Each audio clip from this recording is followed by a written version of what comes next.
ओम शांति।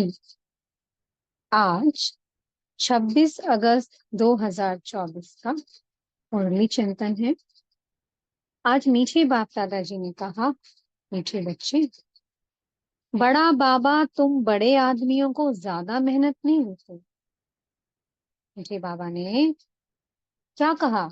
जो बड़े बड़े आदमी हैं, जो बड़े बड़े वीआईपीस हैं, बाबा ने कहा उनको सिर्फ दो अक्षर समझाने, अल्फ और बे। यानी कि अल्फ माना अल्लाह, परमात्मा पिता को याद करो तो फिर बे बादशाही मिल जाएगी। बाबा ने कहा ज्यादा तकलीफ नहीं देते हैं बाबा।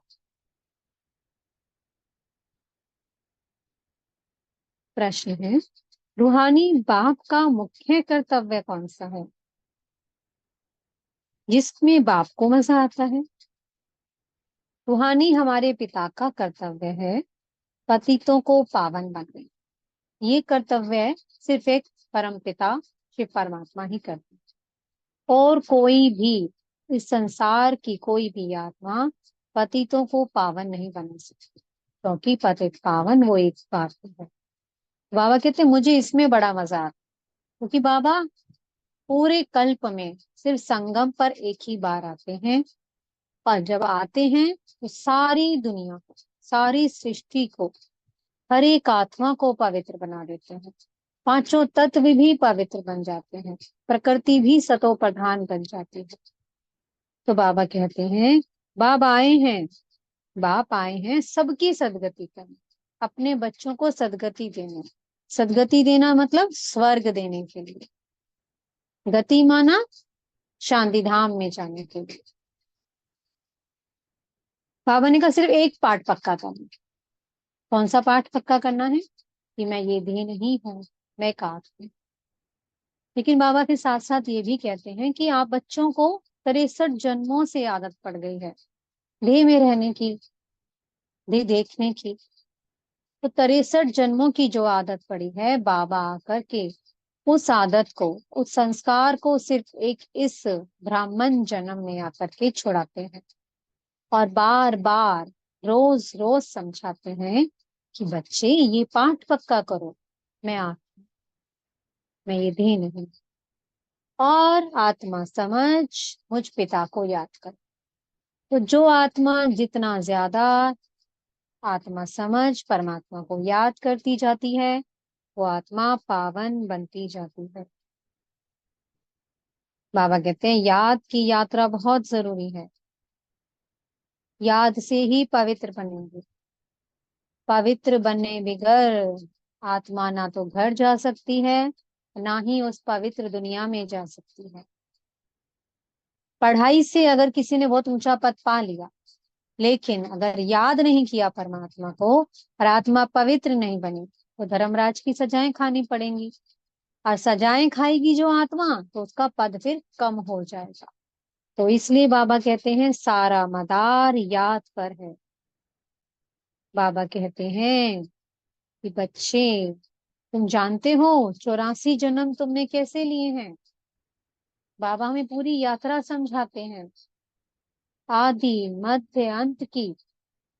हम कैसे सतो प्रधान थे, फिर नीचे उतरते उतरते तमो प्रधान बन गए, और फिर बाबा संगम युग पर आते हैं, हमें फिर से पाठ पक्का कराते हैं कि बच्चे मुझे याद करो और सतो प्रधान बनो।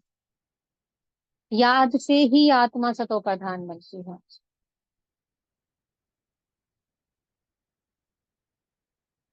अब अगर तभी तो आप लायक बनोगे उस दुनिया में जाने के। आत्मा पवित्र बनेगी तभी तो दैवीय गुणों को धारण कर पाएगी, क्योंकि आत्मा पर बोझा है। अब जब किसी आत्मा पर बोझा हो, तो वो क्या स्वयं में कुछ धारण कर सकती है?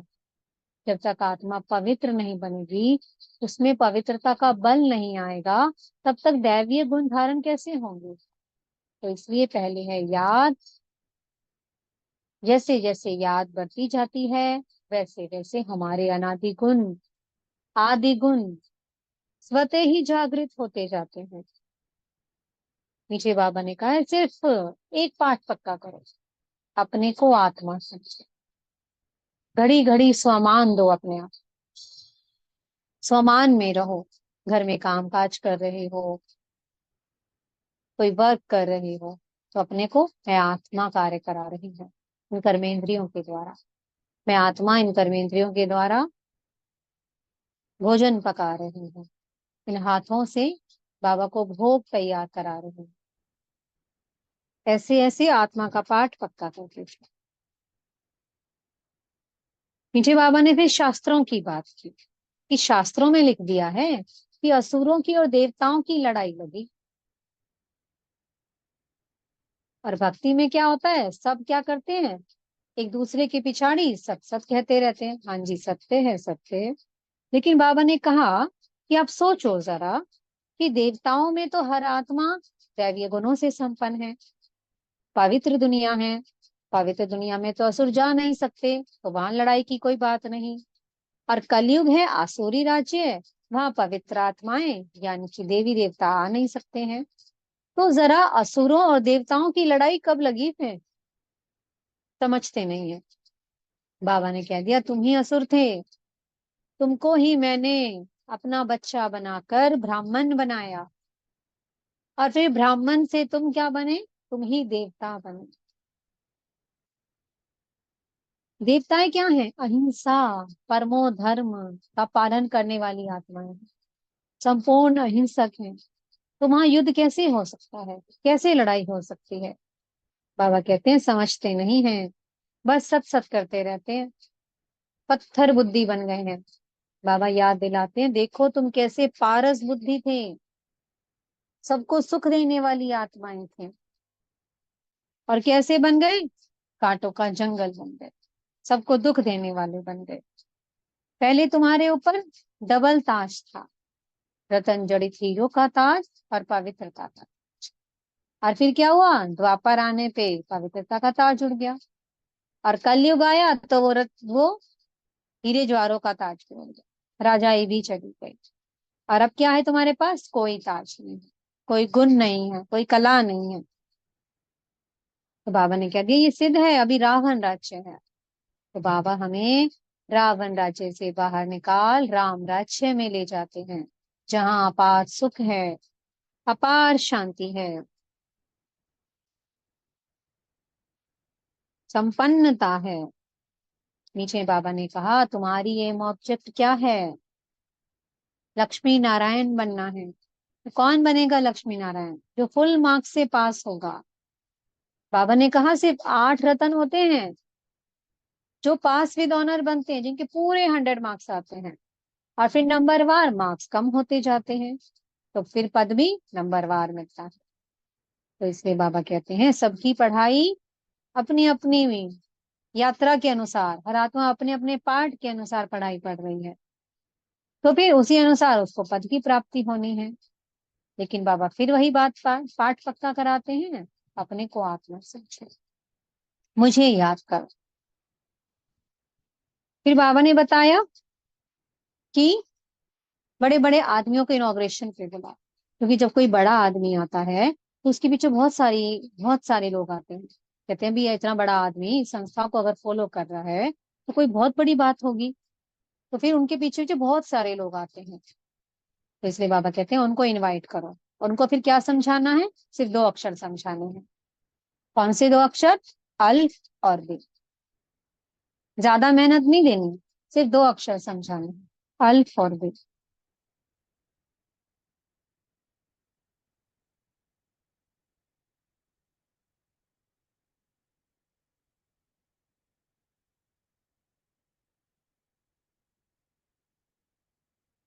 और नीचे बाबा ने आगे हमें समझाया कि हमें क्या बनना है, महीन बुद्धि धारण करनी है, पारस बुद्धि बनना है।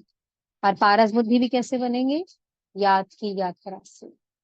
वह रोज अब याद पर बहुत अटेंशन दिला रहे हैं, क्योंकि समय बहुत नाजुक आ रहा है। कल की मुरली में भी था ना कि समय नाजुक आ रहा है, प्रकृति तैयार खड़ी है विनाश के लिए।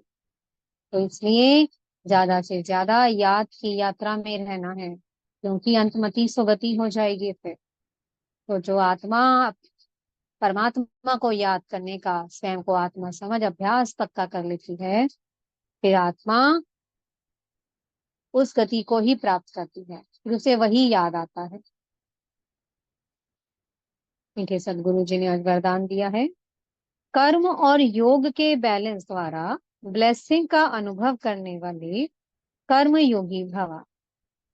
कर्म योगी का मतलब कर्म करते हुए योग का अनुभव करना, कर्म करते हुए परमात्मा की याद में रहना।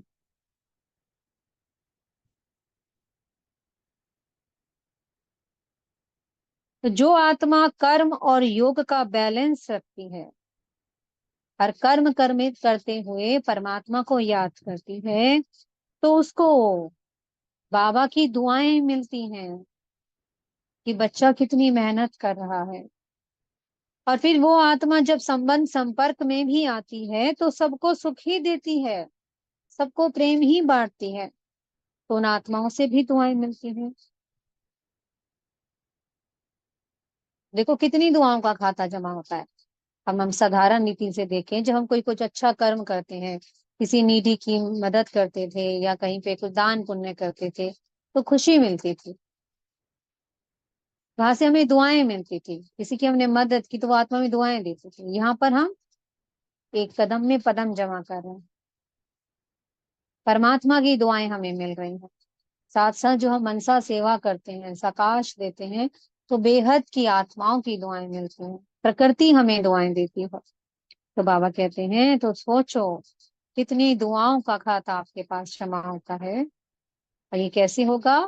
कर्म और योग का जब बैलेंस होगा, हर कर्म करते हुए परमात्मा की याद में रहना।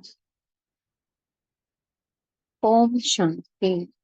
बहुत बहुत शुक्रिया प्यारे प्यारे हमारे मीठे मीठे बाप दादा जी का। ओम शांति।